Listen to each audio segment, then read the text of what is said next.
And we are live.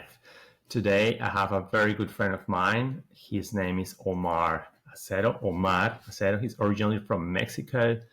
I met him here in Australia as well, and he was a key piece. He was critical in my journey. When I first became a Christian, we became really good friends. We would have frequent chats about how to walk Yeah. life with God, how to walk as a man, how to be, how to try to be a good human. And yeah, he was a key piece in that journey. So, Omar, thank you again for coming and giving us a little bit of your time to share your testimony and a little bit about your life. How are you doing No today? worries. Thank you. Pretty well. Thank you. Cool. All right. So, just to get started, and for people who are listening or watching, Omar, he's originally from Mexico. He is from a town called Aguascalientes, which is That's pretty close to correct. Monterrey, about an hour from Monterrey. Well, by flight, it's an hour, but by car, it's a couple of hours. He's a very smart guy. You see him here. He's very process driven, very organized, and when he went to university, he did study civil engineering. So, why did you study civil engineering, Omar? Why? Well, when I was a kid, as any other Mexican kid, I wanted to be a soccer player. But when I was 15, I realized I wasn't that good. I went to, I started playing like in some sort of professional level, semi-pro, and I just realized I wasn't good enough. So I was like, okay, I need to do something else with my life. So I knew I wanted to build, to design, to do something that involves construction. And I was in between architecture and civil engineering. I wasn't that good on the side of being creative and arts and all of that stuff. So I decided to go by the numbers because I was good at that. So I ended up deciding to go for the bachelor in civil engineering. Yeah. Good. And now that you're talking about building, I remember before you left Australia, Omar, he would go around Sydney. So he used to live in Sydney. I lived in Sydney, and we met in Sydney, Australia. And then he would go around his neighborhood picking up like old furniture that people would leave on the streets or old stuff, and then he would just take it on and he would clean it and like renovate it and then sell it to people, Yeah. right? Yeah. Just to get a couple of But more dollars, extra money. But yeah, I actually really enjoy it. So you do civil engineering, and something that you mentioned is that you go to the most expensive university in Mexico, but you didn't have any money, Yes. right? So how was that? None of that. My family was well accommodated when I was a kid, but things started to go not that well economically speaking. And by the time it was time to start uni, I didn't have any money. My family didn't have any money. No jobs, no nothing, debt. So yeah, and my dad and my two siblings were studying, or my dad studied in that uni. My older brother studied in that uni, and my other brother was studying. So in my desires were to study in that uni, which was not just the most expensive one, but the best one in the country and even in Latin America. So it was a dream and a desire that I had since I was 15, 16, but there was no money. There was a lot of things in my heart, but nothing in my hands.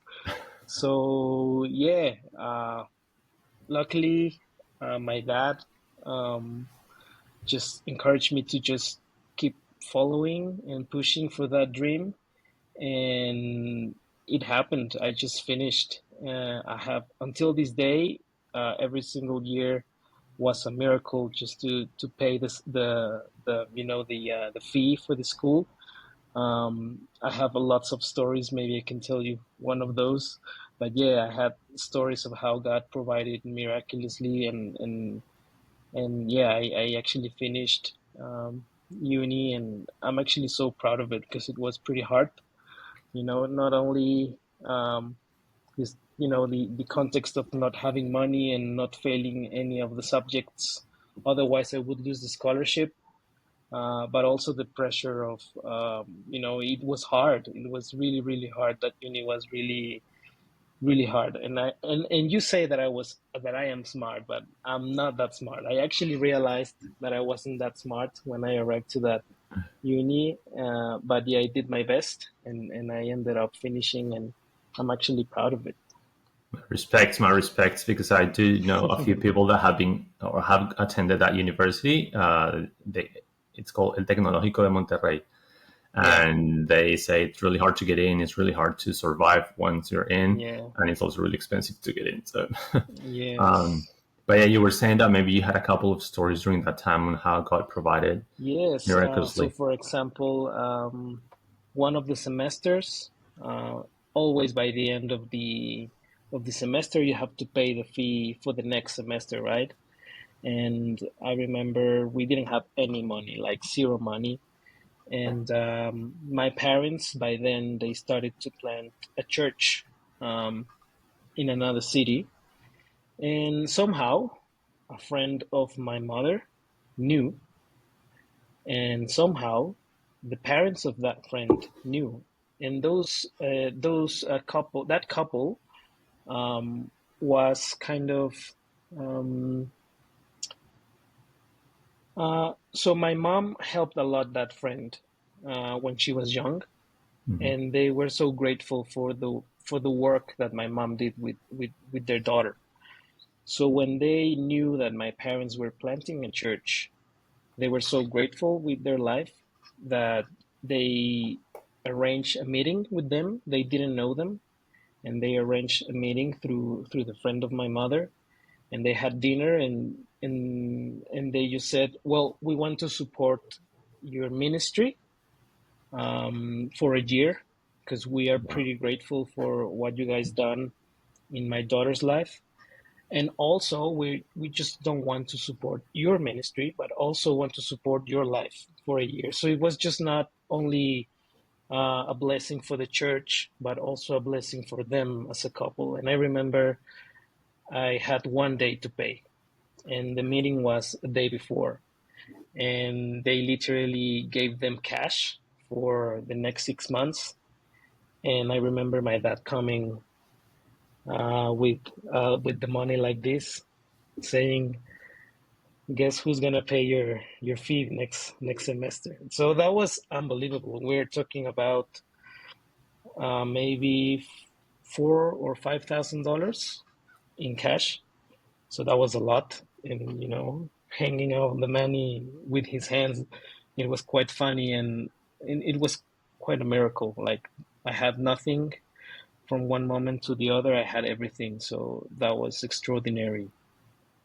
What a beautiful testimony. You were sharing that, and I was just getting goosebumps because it's like I've heard a lot of stories where God just provides and it's always last minute and it's something that we do Yes, not really expect. And then all of a sudden, it's like, wow, we're surprised. And maybe you were thinking for, I need money for a little bit or to pay tomorrow, but then he provided for, you say, for 6 months, right? So, yes, that was well, unbelievable. thanks for sharing, Omar. So you go through university, you battle through, and I'm sure it was not easy. But then you mentioned No, a couple of times that you are very proud.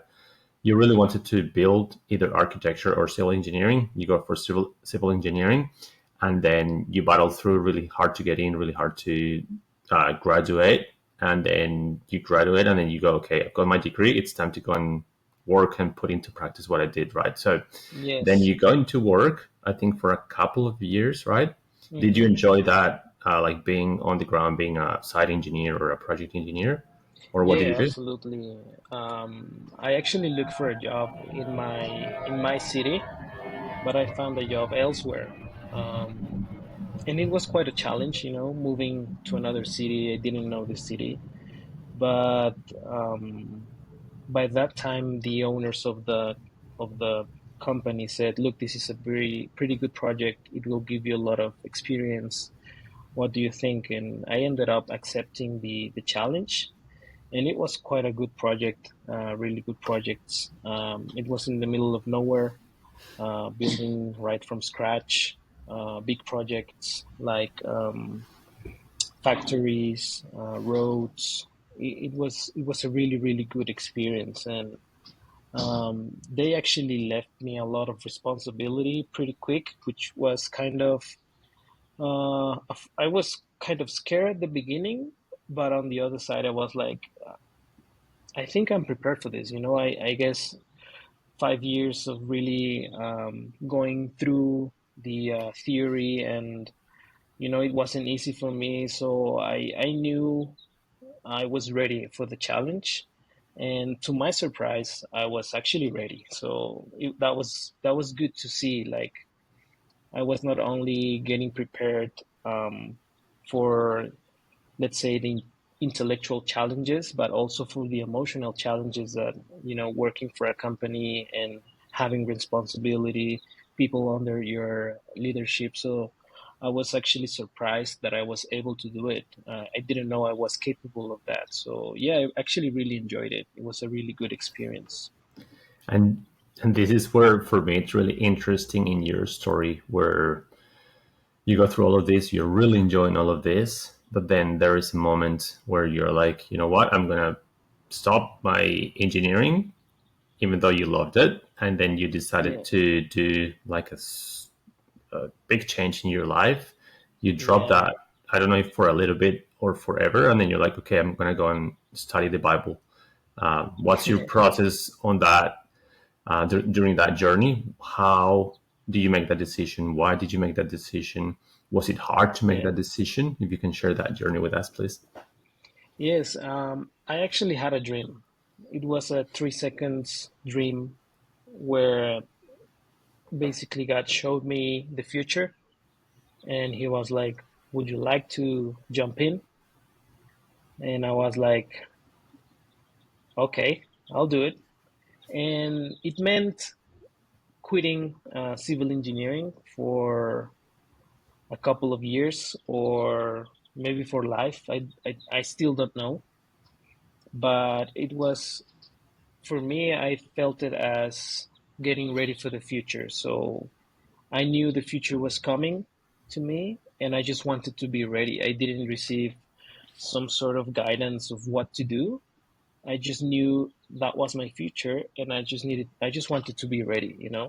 So, in my way of thinking, I decided to get ready and pursue, a career, let's say, or preparation for being a pastor and a teacher. Um, and that's how I decided to study a bachelor in theology. And in my way of thinking, um, if you study 4 or 5 years to build something like a road or a bridge, why not investing the same amount of time to build people's faith, people's life? So that was my logic way of thinking, and I decided to invest 4.5 years of my life to pursue a bachelor in theology. That was it. It wasn't hard. It was hard for my parents, because we struggled together to be able to go through uni and finish it. Um, but they later on were kind of in peace, knowing that I was pursuing that dream as well. So it wasn't that hard for me, because I know this wasn't my idea. So the possibility of failure wasn't there. It was God's problem, not my problem. So this is not my idea. So God has to provide everything.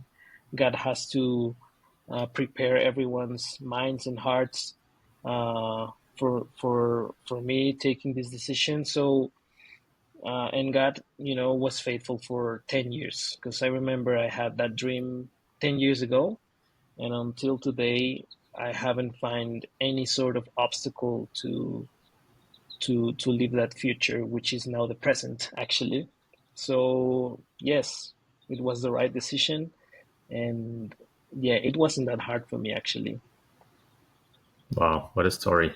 And again, I got goosebumps again when you were sharing that, because I think as humans, we tend to get attached to what we do in terms of, especially in South America, but I think around the world, we are attached to this idea of success. And of course, engineering, it's a very respected career. It's a beautiful and honorable career. And if you're Yeah. passionate about that career, not just for the money, but because of what you do, and then you decide to put that away because God told you in a 3 second dream or Yeah. feeling, uh, and then you're like, this is not my problem, this is His problem. And that faith that you would have to just make a move, and and it's not like you're gonna go and study theology next door. You decide to move countries. You leave Mexico, you go to Australia. I guess there was also maybe some difficulties along the way during those 5 years of studying theology, with money, with COVID, maybe. So if you can share a little bit of about that journey. Yeah, so at the beginning, God provided everything for me to go. And when I decided to pursue this dream, it was actually like an exciting journey, you know?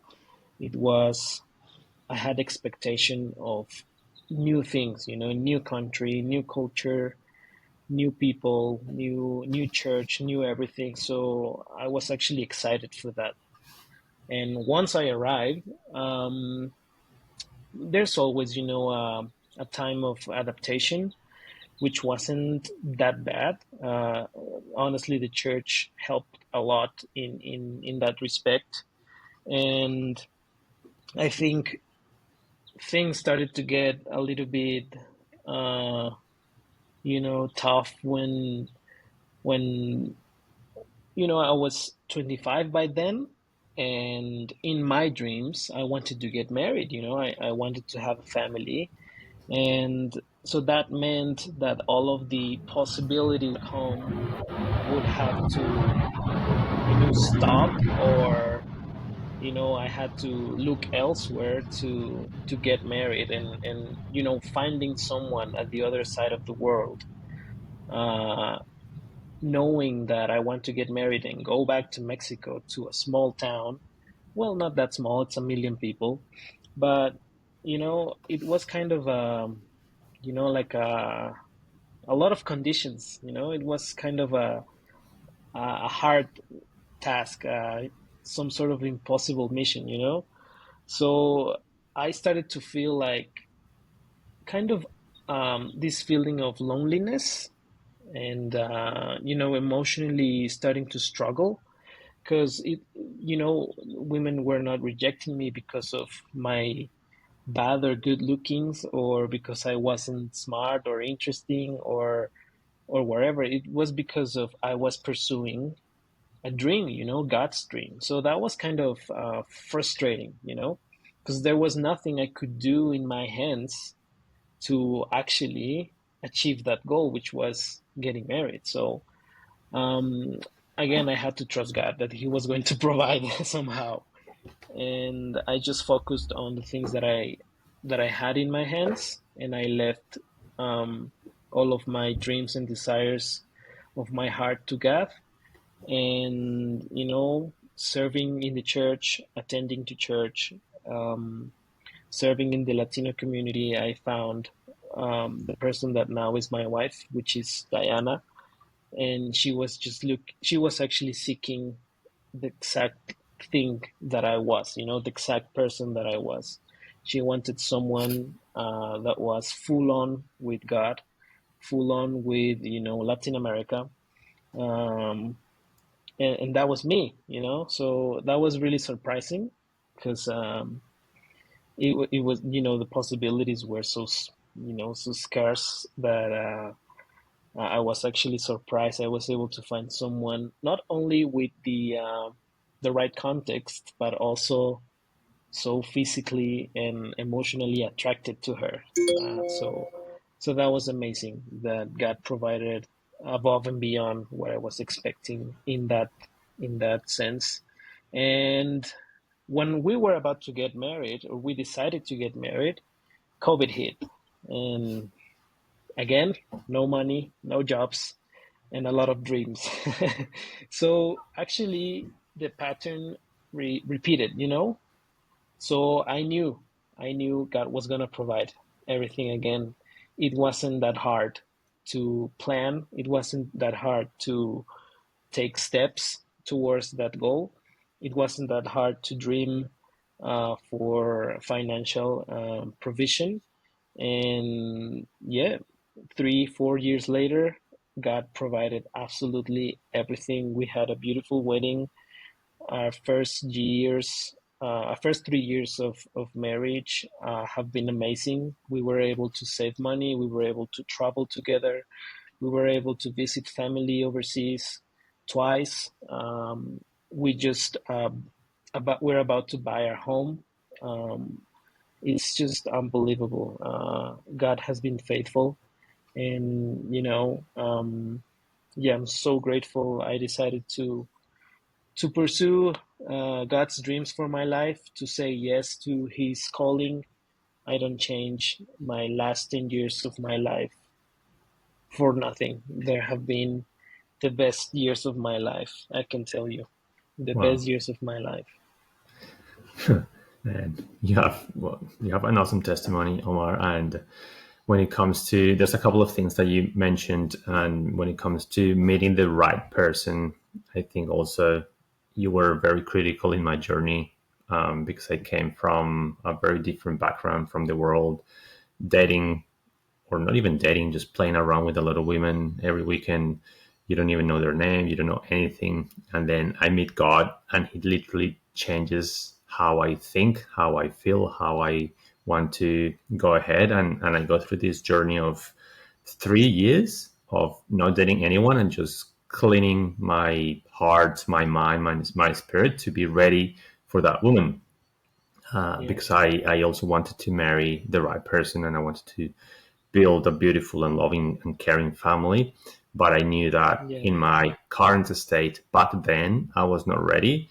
And I just want to have the opportunity to say thank you, Omar, because we would sit down together maybe once every 2 weeks or something, and I would share with yes, Omar how I was dealing through different topics. I'm talking about pornography or lust or all of this, and we, between two men, we would just talk about these topics, and we would pray together. And it's beautiful to see how God used you to transform my life. Now I've been porn free for about 6.5 years now, and I was able to meet my wife. I'm also married now for 3 years. So seeing you, how you were behaving and moving or doing life was very inspirational to me. So I am very grateful for who you are and what you did and the time that you decided to invest in my life, because I see today, I see the fruits of that. And every now and then I reflect on those conversations. I reflect on our chats, and then I say, God, thank you, because you put this man in my journey during those difficult times, because I was so confused and I didn't know what to do. I didn't know how to do the right things, and how to let go all that past. And I know I could not have done it in my own strength. It was in God's strength, but He used you to help me get free of a lot of this. So I really, really appreciate that, Omar, and thank you. And then second thing is, also I remember when you guys, or when you met Diana and you guys were dating, and you were like the role model couple, because again, during or dating for when you want to marry someone is very different versus dating yes, in the world. So what you yes, guys did as a couple, also my message goes to Diana in this case, because I'm sure she did a lot with women on her side and you with men on your yes, side, and you together with couples. And it was always that couple that was very inspiring, how you guys would respect each other, how would you love each other, how would you invest time in each other, and not just in each other, but also in the community around you. So that was beautiful, and I am so grateful for you guys. And I remember the wedding; it was a beautiful wedding. It was a beautiful day. I remember that thank you. Yeah, you also planned every single thing for that wedding, and you were very creative in that process. And I think also God provided me miraculously with a beautiful site and a beautiful Yeah, day, and it was so good. So yeah, just thank you for sharing that. I'm so happy that you met her. I'm happy that you guys are married now. And thank you. what you said, it's like God knew exactly what you needed, what was in your heart, Yeah, and what you needed to continue to build a future that would be aligned to his purpose, right? And to yeah, finding someone who was Latino, who of course speaks Spanish, who of course had a heart for God, and who was hmm, looking for someone like you and be ready to move back to Mexico. That was yeah. too many requirements and Layers and too many filters. Yeah. phases. So then you guys date, you guys get married, you guys finish studying theology and Bible college in Australia, and then you're like, okay, we're going back to Mexico, and we're going to go back and serve in this church. And how was that process? How did it happen? I was going to ask, was it hard? But I think you're going to say, no, it was not hard because God said it and we just did it. So if you share a little bit of that, and you've been back for about maybe a year now. It's about 7 or 8 months. Yeah. 7 8 months. So yeah, share with us, and you're now sort of buying a house. So how good? So yeah, share a little bit Yeah. about that part of the story. Yeah. Somehow I always knew I was not gonna be in Australia forever. So I always make sure to enjoy being there, enjoy friends, enjoy the church, enjoy the city. Australia is a beautiful country. There's lots of things that I love about the Australian culture and the Australian vibes, especially Sydney is kind of a special city, multicultural, lots of people from everywhere, lots of languages, contexts. So I always knew I was gonna miss that. And I knew coming back to Mexico was not going to be that hard, as you said, and it wasn't. But I was actually a bit worried about Diana. My wife. She's from Colombia. She has never been in Mexico before, so that was quite a challenge. That was the only thing I was worried about. But we were pretty blessed and lucky to come to this church, and they embraced us. The church has been really good to us. Everyone has received us with open arms, and it's been amazing. We felt straight at home, and it hasn't been that hard for especially for Diana. But we are actually still in that process because we are living in our parents' house right now, and sooner or later we're gonna be moving to our own place, and so we are still in that process of adapting somehow. Right now there aren't many challenges when it comes to economical challenges.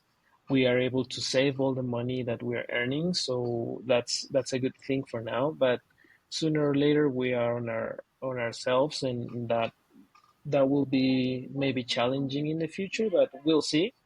I'm always going to be trusting in God, and it's surprising uh, how sometimes I still get worried about that topic, but I just have to read my diary and remember everything God has done. So yeah, the adaptation hasn't been that hard, to be honest. And we are just moving into another season of our lives.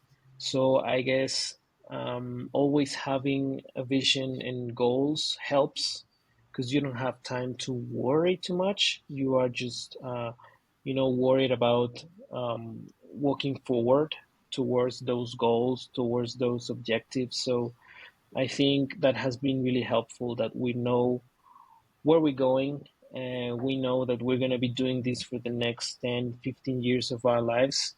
And after that, we don't know. We don't know what's going to happen after that.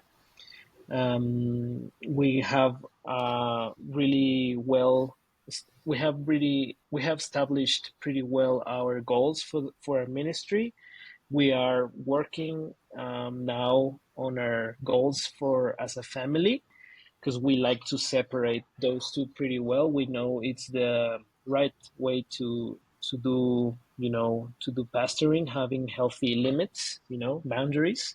So we are working now on those goals, as a family, as individuals. What do we want? I want to study another master's in theology. Um, she wants to study as well something else. So we have our personal goals as well. We have to work on that. But yeah, we are walking pretty confident towards the future, and just expecting the next best 10 years of our lives again. Oh yeah, I'm sure God will continue to guide you, provide, and yeah, just never lose that beautiful disposition that you have to just trust and believe that God will guide you, because I'm sure it's not easy to do in the flesh, but when you're walking, I guess, in the spirit, it's really easy to Yeah. make these decisions. And you said something that really got my attention when you were talking, and you were saying every time I struggle, or if I struggle in the future, I have to look back at my diary. So you have a diary, you write, Yes. you reflect. How long have you been doing that practice, and what is it about? That's really interesting. This is it. I don't properly write every single day, but every single time there's a special event in my life, I like to write it down, put the date, just put down all of my feelings, what I'm thinking, what I'm expecting. And I always do it every single time there's something interesting in my life. And I always like to just once for a while go back and read, and see how much I've changed, see how much God has been working in my life. Because sometimes we don't see it, but when you have something really marked, in this case in a diary, it helps a lot to um, celebrate those small victories, and knowing that God is still working in your life somehow, and that you are still growing. And yeah, that's why I do it. I don't know why I started. I started when I was 10. I think it was like a school activity, and I decided to keep going. If you read the first things, oh my God, Diana once opened the diary and read. She was started laughing. Like it was so random, and but yeah, it's really good. It's really good. It's a good discipline. Good discipline, good practice. I've never written before, and I started journaling probably 3 months ago, and writing. And I Nice. think when you write your thoughts, it's really good to reflect, to think, to process through decisions, and also to capture important moments, because I think we like life moves so fast, and sometimes we don't get time to pause, reflect, and say, hey, this was really important. You put it on a piece of paper, and then you can go back to it in the future and reflect. And that's one of the main reasons Yes. why I'm doing this podcast, or what we're recording this, because I felt God told me something very specific. I wrote it, I have a date, and it's Nice. been a very little time since that happened. But even though when I doubt, I go back to that. I'm like, oh yeah, I wrote it Yeah. down, and I know God told me, so I'm here. I'm gonna do it. So yeah, thanks for Nice. that. Good practice. And I was gonna ask you. So everything has been very inspiring, but during those 10, 20 years of walking with God, what has been your biggest challenge to walk as a Christian? I guess myself, I am the first person to doubt. I am the first person to put the obstacles, to not believe, I think my biggest enemy is myself. Um, Myself when I'm not aligned with, with with the Bible, with God's thoughts. So, it's that sort of fight that you always have with yourself, right from the morning when you have to wake up and do. certain things. And I always say that those are the biggest decisions of your life. Those small decisions make the difference. It's not who are you gonna marry, what are you gonna study, or what are you going to do in your life. Those seem to be the big decisions, but the difference is in those small decisions that you take every single day. And sometimes I don't want to wake up from my bed. I don't want to, read my Bible. I don't want to write, sit down and write down something. I think defeating those small enemies, taking those small decisions makes the difference. So it's always a struggle against myself. I think I am my biggest enemy, and the more that let's say, defeat myself, the more I grow, the more I accomplish what God wants for my life. I think, yeah, that has been the biggest challenge myself. And how do you normally defeat yourself? Like what are the tools, or what can someone do when they're trying to fight against the flesh? What would Yeah. you say has been helpful for you? So, it's not that much about it's not much about fighting sin or fighting flesh, but more about getting closer to God. So the more you are closer to God, the hardest is for you to fail. In when you talk about sin, for example. So I know that I have to be near God through the reading of the Word, through prayer, serving at church, attending to church, being close to the needy, helping other people. That's how you get closer to God. So that's how I always, let's say, if I have some sort of metric or thermometer that tells me you're far, you have to come closer. It's always remember those things. Am I praying? Am I reading? Am I serving at church? Am I attending to church? Am I helping others? Am I just focusing on myself or on others as well? So that has been always the way I've been living my life. If I find better ways, I'll let you know. And please tell me if there are other better ways to do it. But that's how I've been doing it, and so far has been yeah, good. Good tip. Well, Omar, I really enjoyed this conversation. I think I could go for, I don't know if hours, but I could continue for a bit. But I think, yeah, thank you for giving me a little bit of your time. My last No question worries. for you would be, if there is someone who doesn't know God, someone who is feeling lost, someone who is feeling desperate, someone who feels like there's something else but they don't know what it is, what would you say to that person? Just give God an opportunity. I'm pretty sure you've tried many things. I'm pretty sure you've tried one way or the other, and you won't lose anything if you try with God for just once.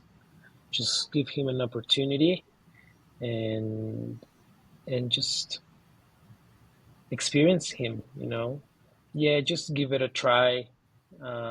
Experience it by yourself, and then you just determine what is best for you. And I'm pretty sure if you give a little bit of room for God to do something in your life, you will be surprised of how much He can do. And God is not gonna force you. They say God is a gentleman.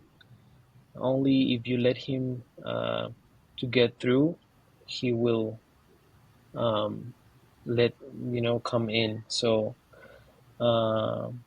just give Him a little bit of space, give Him a little bit of time, and give Him an opportunity, and He will certainly do something. And you just test and try and experience God in your life, and yeah, then you will decide. And I think that would be my advice for that person. Great advice. Thank you. That's exactly what I did. I felt like God was knocking on my door for like 15 years, and I would always say, "Not yet, not yet, not yet." And I was just very lost and confused, and I wasn't ready for that. And I decided to put myself first. But then I decided to give him one opportunity, how literally my life changed forever. And it was just that one chance. I don't regret it, and it hasn't been easy, but it's been the best decision of my life. So one chance to God Yes, will change your life. Yeah. Thanks, yes. Omar. No Well, worries. Thank you, all the best. Rafael. All the best, my friends.